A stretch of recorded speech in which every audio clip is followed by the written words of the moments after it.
So, hello everyone! Nandito na naman ang future second wife ni Pakistani. At proud ako. Yes, alhamdulillah. Meron kasi akong natatanggap na mga katanungan kung paano ko minamanage or kung tanggap ko ba or hindi ba ako nagsiselos doon sa una. Well, for me, hindi ako nagsiselos doon sa una. Pero selosa ako sa iba. Inaamin ko yon.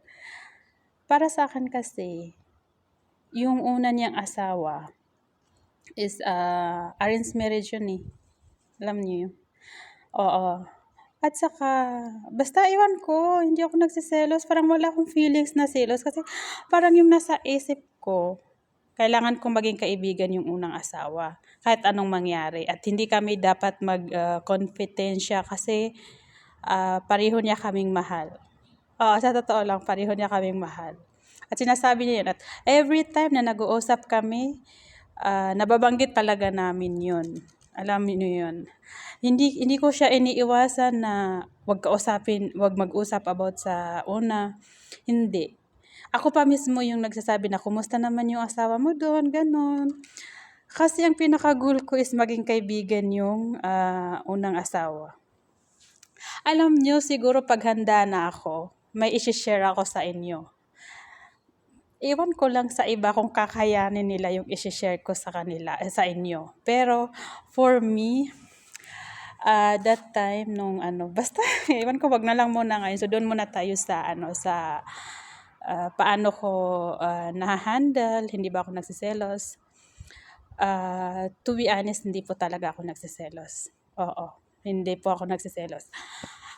Mas nagsiselos po siguro ako kung may nakikita ako na pinupusuan niya sa TikTok. Oo.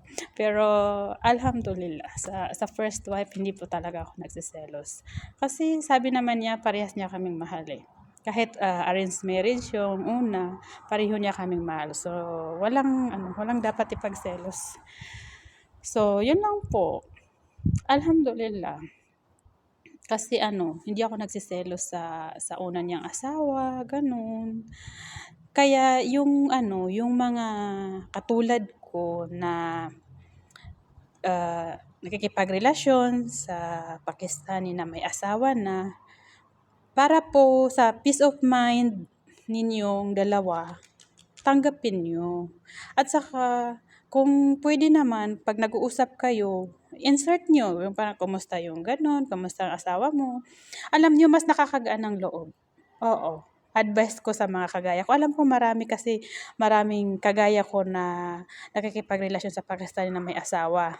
Alam ko yun at ang pinanghugutan ko naman ng lakas ng loob is yung mga nagko-comment na alam niyo nagkakatuluyan sila at maganda yung buhay nila, gano'n, nagkakasundo sila kahit pangalawa lang or yung iba naman first wife, so alhamdulillah. But for me, advice ko sa mga kagaya ko na nagmahal ng may asawa na, pero don't worry guys, kasi pag mahal ka ng lalaki, papakasalan ka niyan. Okay, enough na muna siguro. Medyo mataas na yung explanation ko. See you on the next video. Thank you everyone.